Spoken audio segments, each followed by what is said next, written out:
গাড়ী এখন লোৱা হোৱাৰ পিছতেই প্ৰথম কামটোৱেই হৈছে পূজা কৰা। তো সেইবুলি আজি ৰাতিপুৱা সোনকালে শুই উঠি গোটেই ঘৰৰ ফেমিলিটো লগ হৈ আমি ওলালোঁ আজি পূজা কৰিবলৈ গাড়ীখনৰ দেওশাল মন্দিৰলৈ বুলি। তো ৰাতিপুৱাতে ইমান ভিৰ ভাৰ নাছিলে, তো সেইকাৰণে আমি গৈ সোনকালে পাইছিলোঁ। মন্দিৰ পোৱাৰ পিছত দোকানৰ পৰা ল'লোঁ এখন শৰাই, তাৰপিছত আৰু গাড়ীৰ বাবে পূজা কৰিবলগীয়া বিভিন্ন সামগ্ৰী। শৰাই আগবঢ়োৱাৰ পিছত গাড়ীৰ বাবে দেওজনে পূজা কৰি দিলে ধুনীয়াকৈ।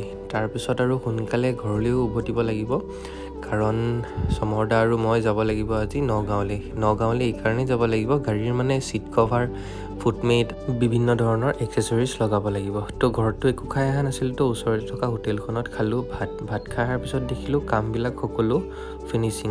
আৰু সৰুকৈ গণেশ বাবাৰ মূৰ্তি, আদিয়োগীৰ আৰু এটা বিশ্বকৰ্মাৰ মূৰ্তি ল'লোঁ। তো ঘৰলৈ আহিলোঁ সন্ধিয়া। তো আজি মিনি ব্লগটো এনেকুৱাকৈ আছিলে, কেনেকুৱা লাগিলে কমেণ্টত জনাব। Bye bye.